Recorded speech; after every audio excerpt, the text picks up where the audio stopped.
What's up, YouTube? Today we are covering how a feminist woman, well, I suppose a once very wealthy feminist woman, actually literally tried to create her own personal Amazonian society, aka a woman's island, and failed. Gee, I wonder why.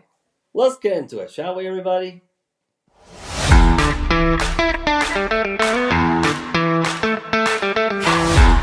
After selling her IT company, entrepreneur Christina Roth set out to create a space where women could unplug, connect, and recharge on their own terms. No men allowed.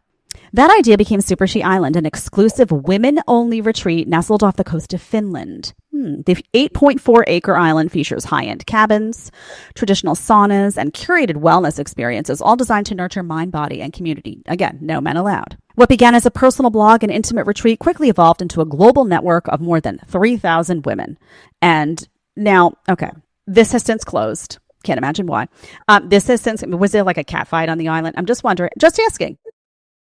Okay, so this woman who we're talking about, she had a very profitable IT company. That's how she made her fortune. And she essentially sold it to buy a piece of land and try to create a woman's only island. Yeah, no men allowed, except for building and all the heavy jobs. Gee, and it got shut down, obviously. And we'll soon be going to all the reasons why. Can I not ask a question? Okay. So this has since closed. And what's really interesting here is that you look on Wiki, right? I'm not saying everything on Wiki is true, but this was in a number of locations. It says this quotation about it. It's supposed to be women only, right? The whole point is women only, get the guys out of here. The implication being guys are trouble, guys take away your peace of mind. We need a nice wellness space where men are kept out, right? Check out this quote. After purchase, male construction workers were working on the island to lay lines for power and water and gut renovation. That was the only time men were allowed on the island besides Roth's close family and friends. At the end of the day, she needed men, right? And the funny thing is you look at the comments and they're like, well, who built the saunas? Who built the infrastructure? Who did all the plumbing on the island? So basically, men set up the whole island for her. Men set up the island, and then we're told to get out, right? Left. And then we're invited back only when they had to do repairs, right? Oh my God, the plumbing is a mess. Call the guys. Call the guy. Well, what are we going to do?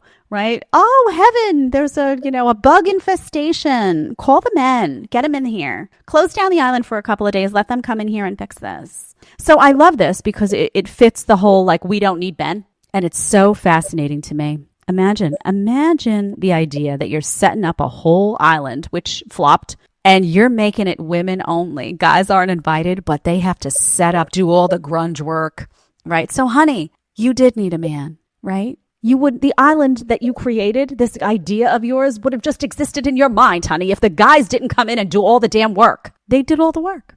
And honestly, like, these guys, man, I'm telling you, I know they probably get contracted and they take their money and they say, let me get the hell out of here. But, I would have been like, oh, so you want me to set up your island, but I'm not invited to stay. Just do it yourself, honey. Do it. Let me see you digging it. As much as I agree with this woman, like, she's clearly not a feminist, and as much as I agree with her, I agree with her 100%. I think the men should just tell this woman, just do it yourself. Stop relying on us if you want to create a woman's only island. I really do. However, I can technically see the leverage that the men will be utilizing here to make this into their best interests. Essentially, which is, okay, so you want us to set up this island, and you want us to come in and do repairs whenever the repairs are needed, and get out of there before the women know this. Okay. Well, madam, in order for us to do that, you're going to have to pay us 3 times our usual rate. You're going to have to cover all of our airfare, all of our expenses to getting to the island. You're also going to have to provide us with meals too. And if any of those women notice us and throw a fit, hey, you can't hold us accountable for it or ask for a refund. So, yeah. And seeing how that we are the only ones who are going to be doing these repairs, you won't be able to ask any women to do them for you.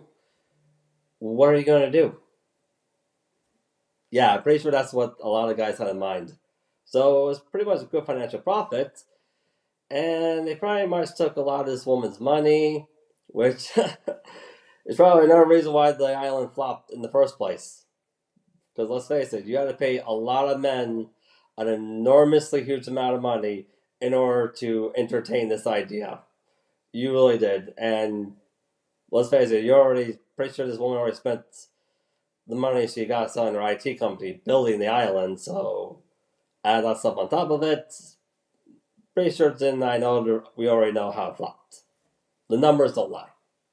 That dirt, getting your fingernails, those long pointy nails that you probably have, getting all dirt underneath. I want to watch. Guys, man, it must be so fun for you sometimes to watch women try to do these things. Construction. Ooh, it's got to be a blast. So bottom line is we need men. Men built everything. Men maintain society. They come in, they do all of the important things that maintain a society. And when women say they don't need men, they're lying. They're lying. They're going to come call it for you when shit hits the fan, and you know it. You know it. All right. Perfect example. Imagine, honestly, who the hell would stay on Super She Island? I would rather, oh man, I'd rather take my chances with the guillotine, frankly. I mean, this has to be, can you imagine a whole island with just women just going at it, driving each other crazy, estrogen dominance all, oh, it's got to be. Yeah, but I can agree. Yep. Technically, I have seen women fight more than men do. I do. I actually have seen that. And from my understanding, the reason why, because when men fight, when we argue, if we don't really, eventually if we say things too much or we go too far, it will lead to a physical confrontation, which keeps our behavior in check a lot of times.